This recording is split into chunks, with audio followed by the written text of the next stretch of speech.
Hello guys, welcome to our YouTube channel.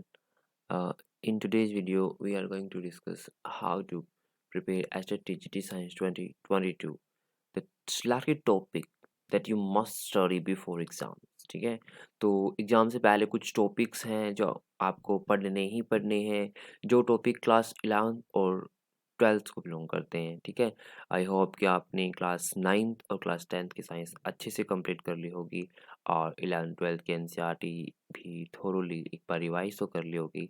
आप exam से पहले कुछ टॉपिक जो 11 12 से रिलेट कर रहे हैं, वो टॉपिक आपको ज़रूर पढ़ने ही पढ़ने हैं। ठीक है, तो let us discuss that topic now. Most important topics of physics. ठीक है, वही फिजिक्स के टॉपिक्स डिस्कस करेंगे हम कि फिजिक्स के कौन कौन से टॉपिक पढ़ने हैं हमें। First, physical world and measurement, जो फर्स्ट यूनिट है क्लास 11th में, यहाँ से आपको डायमेंशंस फार्मूला एक बार पढ़ लेने हैं। ठीक है, जितने भी डायमेंशन फार्मूला दे रखे हैं आपको गो थ्रू कर लेना है। एक क्वेश्चन यहाँ से आ सकता है। Next, kinematics. काइनेमेटिक्स से प्रोजेक्टाइल आपको करना है। ठीक है, चाहे वो हॉरिजॉन्टल प्रोजेक्शन हो या फिर एंगुलर प्रोजेक्शन हो। Right, now laws of motion से इम्पल्स और मोमेंटम पे बार बार क्वेश्चन आए हुए हैं न्यूमेरिकल। ठीक है, प्रोजेक्टाइल पर भी या तो न्यूमेरिकल या फिर expression. Similarly impulse and momentum से नॉर्मली या तो न्यूमेरिकल आएंगे या फिर थ्योरेटिकल क्वेश्चंस आएंगे। ठीक है, तो प्रैक्टिस यहाँ से जरूर करनी है इम्पल्स और मोमेंटम पर। Next, work energy and power. इस यूनिट से पोटेंशियल एंड काइनेटिक एनर्जी के ऊपर बार बार क्वेश्चन आए हुए हैं। ठीक है, तो एंड वर्क एनर्जी थ्योरम। ठीक है, जो वर्क एनर्जी थ्योरम है वहाँ से भी न्यूमेरिकल कई बार क्वेश्चंस, प्रीवियस क्वेश्चंस के बेसिस पर मैं ये टॉपिक आपको बता रहा हूँ। अदरवाइज क्वेश्चन कहीं से भी आ सकता है बिकॉज ये दिस इज एस्थेटिक एग्जामिनेशन। आपने जब 2017 का वेब क्वेश्चन पेपर देखा होगा, वहाँ आपने चेक किया होगा कि इवन बायोलॉजी सेक्शन से 30 क्वेश्चंस आए हुए हैं। 30 क्वेश्चन के आसपास बायो से आए हुए हैं। So you cannot skip physics, you cannot skip chemistry and you biology तो बिल्कुल भी स्किप नहीं की जा सकती टीजीटी साइंस के लिए। Next, motion of system of particle and rigid body. तो इस यूनिट से moment of inertia question power पूछा गया है। ठीक है, moment of inertia, parallel axis theorem and perpendicular axis theorem. Right, next, gravitation से जी और कैपिटल जी के जो रिलेशनशिप, इस पे न्यूमेरिकल आए हुए हैं। एस्केप वेलोसिटी, यहाँ से न्यूमेरिकल आए हुए हैं बार बार। नाउ, हीट पढ़ लेना, हीट पे थ्योरेटिकल क्वेश्चंस ही आते हैं या फिर एक ही न्यूमेरिकल, एक ही टाइप का न्यूमेरिकल जो प्रीवियस क्वेश्चन में 2 साल लगातार आया हुआ है, तो उस टाइप के ही आएंगे। Now, next, oscillation and waves, the time period of simple harmonic motion. जब पेंडुलम ऑसिलेट कर रहा है तो उसका टाइम पीरियड। ठीक है, उसके ऊपर न्यूमेरिकल भी और थ्योरेटिकल क्वेश्चन भी। बीट्स, बीट्स पर भी न्यूमेरिकल आए हुए थे। एंड डॉपलर्स इफेक्ट, और डॉपलर इफेक्ट भी आपको पढ़ लेना है। Right, next, unit that belongs to class 12th, electrostatic. Electrostatic में हमें चार्जेस का इंट्रोडक्शन पढ़ना, मतलब अगर हम दो मटेरियल को रब करें तो किस मटेरियल पर कौन सा चार्ज डेवलप हो जाता है, तो ये क्वेश्चन आया हुआ है। ठीक है, तो कॉन्सेप्ट ऑफ चार्ज बहुत अच्छे से आपको कर लेना है। ठीक है, नेक्स्ट, गोस थ्योरम, जो इलेक्ट्रिक फील्ड इंटेंसिटी निकालते हैं हम गोस थ्योरम की वजह से, तो उनके एक्सप्रेशन एक बार थोड़ी पढ़ लेने हैं। मे बी यहाँ से कुछ न्यूमेरिकल में भी पूछे जाएं। Right, next, current and electricity, जो कि सेकेंड यूनिट है इसकी भाई। करंट एंड इलेक्ट्रिसिटी से कंप्लीट क्लास 12th की यूनिट पूरी कर लेनी है आपको, क्योंकि यहाँ से न्यूमेरिकल भी आते हैं और थ्योरेटिकल क्वेश्चंस भी आते हैं। ठीक है, तो क्लास 12th की जो करंट एंड इलेक्ट्रिसिटी है वो छोटी यूनिट है, बड़ी नहीं है, वो क्लास 12th से कर लेनी है प्रदीप की बुक से थोरोली, विद सोल्व्ड और अनसोल्व्ड न्यूमेरिकल्स, वहाँ से एक बार प्रैक्टिस कर लेना। Magnetic effect of electric current, सिर्फ ओनली एक्सप्रेशंस देख लो। कई बार magnetic field intensity due to a circular ring on its axis, due to a circular ring on the at the centre of the circular ring, इस तरीके से magnetic field intensity direct expression पूछा गया है। ठीक है, मतलब दो रिंग दे दी, दोनों एक दूसरे के परपेंडिकुलर है, वन रिंग की वजह से सेंटर पे electric field sorry magnetic field intensity ये है और दूसरे की ये है, तो दोनों की इफेक्टिव बता दो। तो भी वेक्टर लॉ ऑफ एडिशन से चाहे ट्रायंगल हो या पैरेललोग्राम लगेगा वहाँ, और वहाँ से आप इजीली कैलकुलेट कर लोगे। ठीक है, तो एक्सप्रेशंस जरूर पढ़ के जाने हैं आपको, क्योंकि यहाँ से एक न्यूमेरिकल आ सकता है। इलेक्ट्रोमैग्नेटिक इंडक्शन ईएमआई, यहाँ से भी क्वेश्चन आता है। Only expressions. जब एक्सप्रेशन पढ़ लोगे आप तो न्यूमेरिकल ईज़िली सोल्व हो जाएँगे, क्योंकि बड़ी बात नहीं है इलेक्ट्रोमैग्नेटिक इंडक्शन में, क्योंकि फॉर्मूला बेस्ड न्यूमेरिकल आते हैं ईएमआई से, ज़्यादा हाई लेवल के न्यूमेरिकल नहीं आते यहाँ। नाउ ऑप्टिक्स, अब ऑप्टिक्स क्लास 10th में भी है और क्लास 12th में भी है। तो लेंस और mirror formula and prism formula आपको कुछ ज़रूर करके जाना है, यहाँ से भी क्वेश्चन आते हैं। करेक्शन ऑफ डिफेक्ट यहाँ से थ्योरेटिकल एंड न्यूमेरिकल भी पूछा जा सकता है, ठीक है, क्योंकि ऑलरेडी न्यूमेरिकल पूछा जा चुका है। यंग्स डबल स्लिट एक्सपेरिमेंट, यहाँ से थ्योरेटिकल क्वेश्चन पूछा गया था। पोलराइजेशन से भी थ्योरेटिकल क्वेश्चन पूछा गया था एंड डॉपलर इफेक्ट से भी थ्योरेटिकल क्वेश्चन पूछा गया था। तो आपको थ्योरेटिकल के साथ साथ एक बार इनके न्यूमेरिकल के भी फोकस कर लेना है। Next alpha beta and gamma day, ठीक है, alpha beta and gamma day मतलब जो न्यूक्लियर फिजिक्स है वो भी आपको करके जानी है। और एक लास्ट यूनिट बची है हमारी सेमीकंडक्टर भाई। सेमीकंडक्टर जो यूनिट है वो भी आपको ज़रूर ही पढ़ के जानी है, ठीक है? क्योंकि वहाँ से भी थ्योरेटिकल क्वेश्चन किसके बेसिस पे आता है, डायोड, ठीक है? जो सेमीकंडक्टर है, जो हमारी सेमीकंडक्टर यूनिट है, तो वहाँ से डायोड पे क्वेश्चन आया था, फोटो डायोड पे क्वेश्चन आया था, ठीक है? तो आपको वो ज़रूर पढ़ के जानी है कि डायोड किस तरीके से बनते हैं, N type, P type semiconductor कैसे होते हैं, ठीक है? ट्रांजिस्टर, तो वहाँ से भी NP, common base, common ammeter, तो वहाँ से एक बार थोड़ा रिवीजन ले लेना आपको, वहाँ न्यूमेरिकल करने की ज़रूरत नहीं, क्योंकि डायरेक्ट क्वेश्चन है थ्योरेटिकल बेस्ड, ठीक है? तो इतना अगर 11th-12th से आप कर लोगे तो आई होप कि 90% क्वेश्चंस यहाँ से आ जाएँगे 11th-12th की बुक से, तो ज़्यादा नहीं पढ़ना हमें, बस इतना ही पढ़ना है।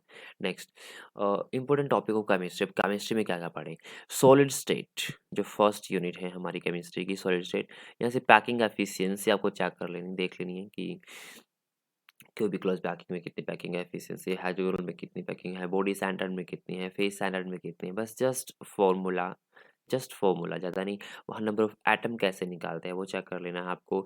और जैसे कि कंपाउंड का फॉर्मूला डिराइव करना होता है वहाँ पर, octahedral and tetrahedral voids and density, क्योंकि डेंसिटी के ऊपर न्यूमेरिकल आया हुआ था, ठीक है? वन न्यूमेरिकल एक ही ईयर में था डेंसिटी के ऊपर, तो मे बी डेंसिटी के ऊपर कोई थ्योरेटिकल क्वेश्चन या फिर न्यूमेरिकल आ सकता है। नेक्स्ट सॉल्यूशन, तो हमें सिर्फ ओनली कंसंट्रेशन कम टर्म्स कर लेनी है, ठीक है? जैसे मोलैरिटी, फॉर्मेलिटी, ठीक है? पीपीएम पार्ट्स पर मिलियन, मोल फ्रैक्शंस तो बहुत सारी हैं, ठीक है? तो वो आपको कर लेनी है। एंड जो डायरेक्ट एक्सप्रेशन जैसे एलिवेशन बॉइलिंग पॉइंट के अंदर है, ठीक है? फ्रीजिंग पॉइंट के अंदर है, ठीक है?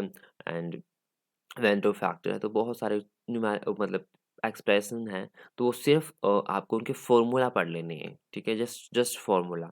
और जैसे कि रोल्स लॉ से थ्योरेटिकल क्वेश्चन पूछे जा सकते हैं कि ये कौन-कौन से सॉल्यूशन पॉजिटिव डेविएशन देंगे एंड कौन-कौन से सॉल्यूशन नेगेटिव डेविएशन शो करते हैं, तो वो बस जस्ट थोरोली।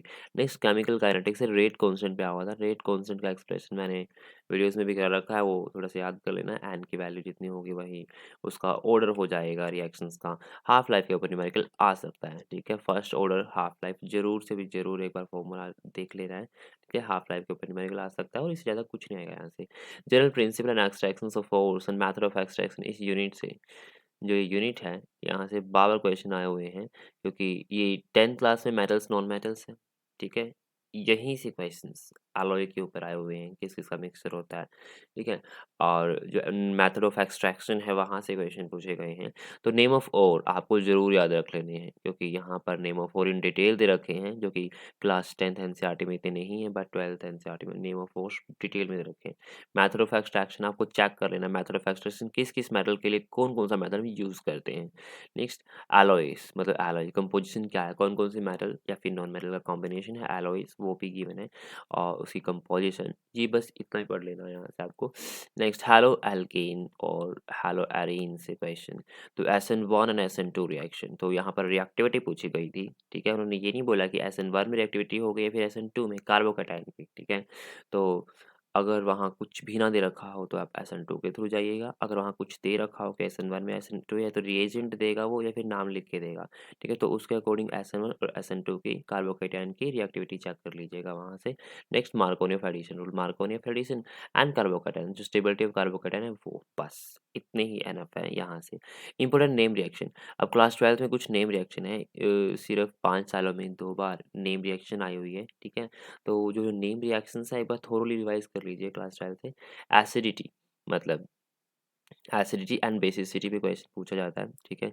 तो aldehyde, ketone and carboxylic acid और अल्कोहल में कौन ज़्यादा एसिडिक है, कौन वीक एसिडिक है, तो वो चेक करना है। पे एरोमेटिक के केस में भी सिमिलरली बेसिसिटी, बेसिसिटी में तो सिर्फ कार्बन कंटेनिंग जो नाइट्रोजन कंटेनिंग कंपाउंड है वहीं से क्वेश्चन पूछा जाता है, तो वहाँ से बेसिसिटी थोड़ा एक बार चेक कर लेना।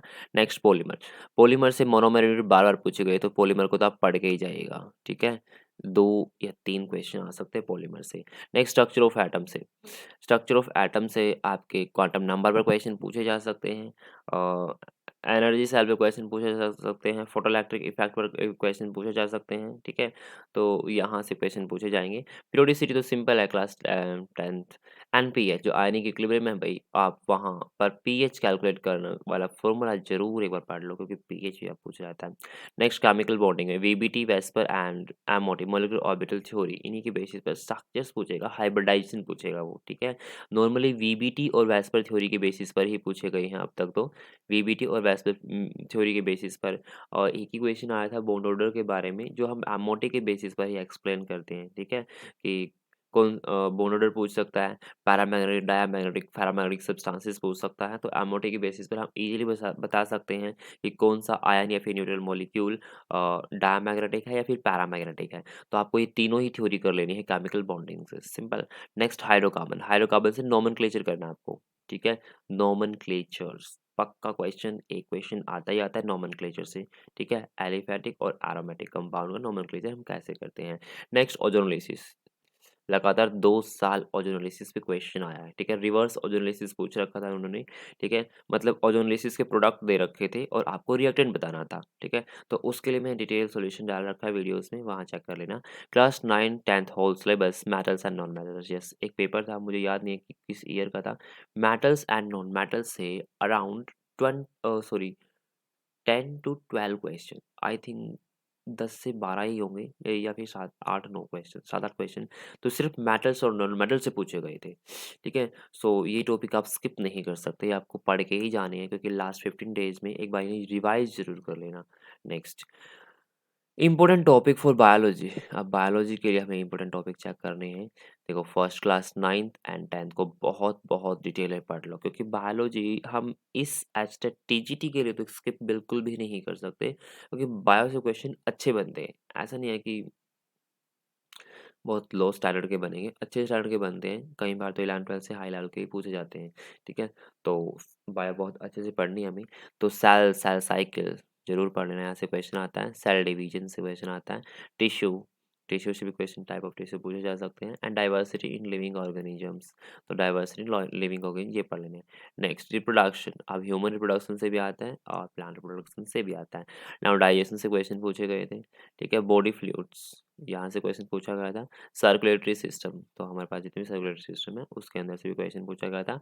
Excretory and elimination, excretory system और वो किस तरीके से एलिमिनेट, जैसे हैनल लूप से क्वेश्चन पूछा था 2021 में, ठीक है। तो न्यूरल कंट्रोल एंड कोऑर्डिनेशन, तो न्यूरॉन से भी क्वेश्चन आते हैं।